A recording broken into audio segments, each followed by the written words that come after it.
al mediodía.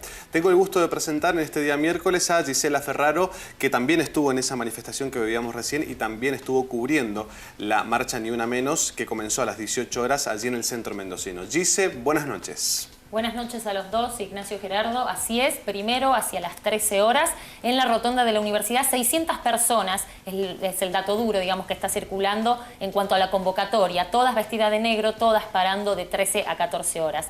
Después, Ni Una Menos en el centro de Mendoza, en Sarmiento y Peatonal. Cabe aclarar la alta convocatoria a solo 3 semanas del anterior Ni Una Menos convocado aquí, donde hubo 10.000 personas, fue la última cifra que también estuvo circulando. Estuvimos allá, estuvimos haciendo cobertura, hablamos con Patricia González, especialista, abogada en género, miembro de la Coordinadora Feminista, y también con la senadora Noelia Barbeito del FIT. Nos decían lo siguiente. Estamos acá como en el anterior Ni Una Menos, pidiendo respuestas integrales de parte del Estado para las distintas situaciones de violencia contra las mujeres, no solo contra los femicidios, y por eso también hoy al mediodía adherimos a este paro nacional de mujeres, diciendo si no paran de matarnos, paramos nosotras, y apropiándonos un poco de esa capacidad para parar el mundo hasta tanto este Estado pueda garantizar la seguridad. Movilizaciones históricas, creo que estas jornadas van a quedar marcadas en las páginas de historia de Mendoza y así todo, como ustedes decían, no se declara la emergencia de violencia de género ni en Mendoza ni a nivel nacional. La estadística pasó de 30 horas un femicidio a 21 horas un femicidio. Claramente hay que tomar medidas en el asunto, refugios, vivienda, ya lo hemos dicho, medidas elementales para que muchas mujeres puedan sobrevivir realmente. Lo hemos reiterado con o sin emergencia. Lo que es imprescindible para luchar contra la violencia contra las mujeres es presupuesto para transversalizar esto en todos los lugares del Estado, educación, salud, justicia. Pero también se necesitan profesionales idóneos, especializados, formados, que conozcan esta problemática compleja. Tengo el gusto de presentar a Eva Rodríguez y le agradezco la presencia, le agradecemos la presencia aquí en los estudios de Universidad Noticias. Ella es investigadora, especialista en género, secretaria general del Instituto Multidisciplinario de Estudios de Género. Eva, gracias por venir. Gracias, chicos. Buenas noches. Buenas noches. Tú, planteado el tema, tus sensaciones en esta larga jornada. Estamos acá como en el anterior Ni Una Menos. Y lo primero que te quiero preguntar es el impacto, la visibilización de este tema con estas jornadas de lucha y de manifestación. ¿Cómo lo evaluás según tus estudios y tu formación al respecto? Sí, en realidad, más allá de los estudios y la formación, digamos que ha sido una jornada de lucha, una jornada de militancia. En la mañana empezó a las 13, cuando nos convocamos, nos autoconvocamos las mujeres que trabajamos en la Universidad Nacional de Cuyo y marchamos, como ustedes explicaban también al principio de la nota, alrededor del predio. Fue fuerte marchar con las compañeras de trabajo, todas vestidas de negro. Fueron más de 600 personas y después continuarla con la convocatoria en el kilómetro 0 a las 6 de la tarde y que terminó en Casa de Gobierno. Fue un recorrido largo, al final con lluvia, pero sin embargo fueron más de 6 cuadras de personas manifestándose y bueno, y terminó en Casa de Gobierno con un reclamo muy claro de gran parte de la marcha, o de toda la marcha que llegó a Casa de Gobierno, que es solicitándole al gobernador Cornejo que revea o el rechazo concretamente a la designación del juez Valerio a la Corte Suprema de Justicia de Mendoza. Exactamente, y sobre ese tema también, porque es un tema de agenda periodística, es un tema que también tuvo visibilidad en esta marcha, como bien dice Eva, también salimos a hacer algunas preguntas, Patricia González nuevamente sobre el tema, y también la postura de la senadora del FIT, en cuanto a la posición y en cuanto específicamente lo que van a hacer en legislatura cuando este pliego finalmente llegue. Las escuchamos.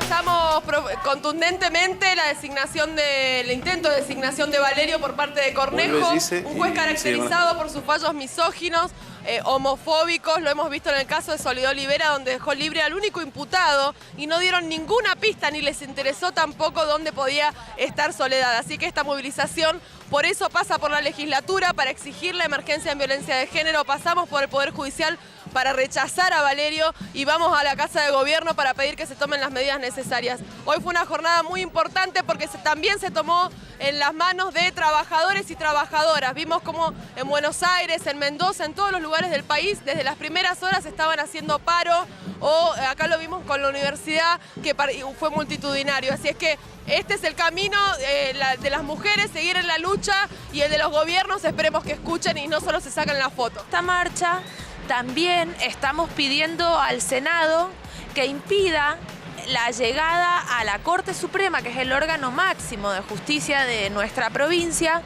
de Valerio, porque justamente entendemos que es una persona que a lo largo de su trayectoria como juez no ha garantizado los derechos humanos de las mujeres ni de las personas homosexuales, sino justamente lo contrario a través de sus fallos, ¿no? Han sido muchas las voces que han salido en la provincia y a nivel nacional a repudiar esta designación, y esto es una medida muy clara para garantizar nuestros derechos, que llegue a esa vacante una mujer con perspectiva de género.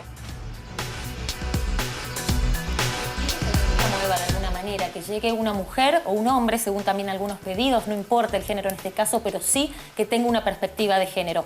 ¿Cuál es la importancia en esta composición de la Corte Suprema en Mendoza? ¿Cuál es el reclamo desde las organizaciones?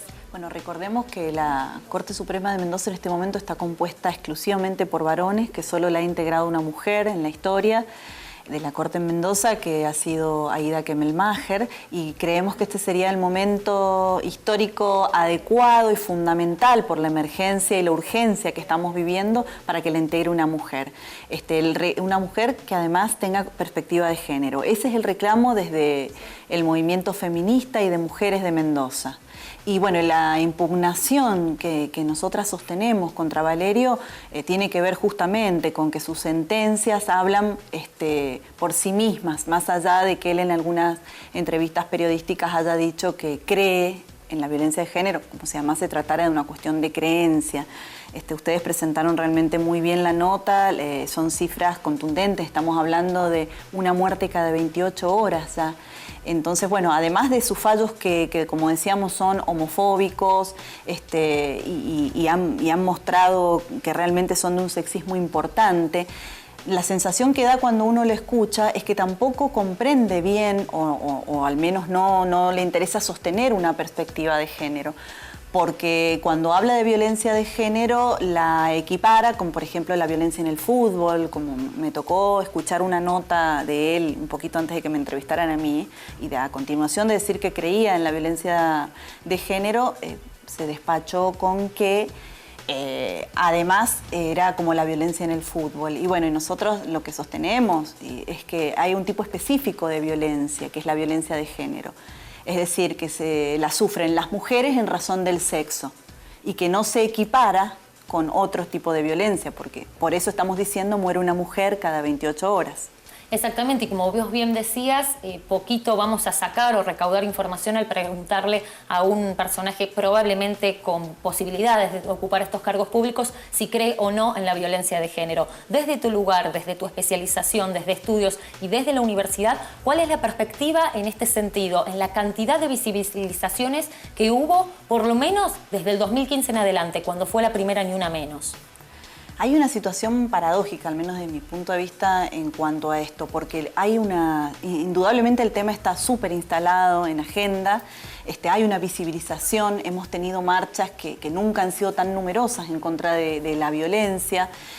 Sin embargo, vemos que día a día se incrementan la cantidad de asesinatos hacia mujeres, de feminicidios, y además con una crueldad, digamos, como fue el caso de Mar del Plata, con una crueldad que realmente es espeluznante. Entonces, en ese sentido, como vos decías, habría que empezar a pensar en todas las formas a partir de las cuales opera el machismo, ¿no? Que a partir de la cual el último eslabón sería de la cadena de violencia sería los feminicidios. Y nosotros hablamos de feminicidios, como hablaba la compañera recién en la nota, porque consideramos que existe una responsabilidad del Estado.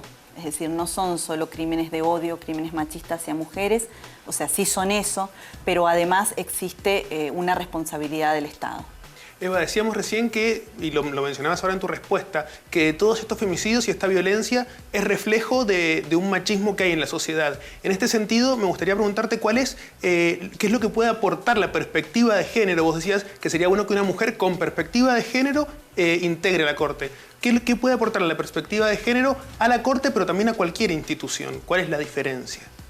Bueno, lo de la Corte específicamente es algo muy concreto, atender la legislación nacional e internacional que se viene desarrollando sobre este tema, es decir, atenderlo como una situación específica de violencia que requiere un tratamiento también específico.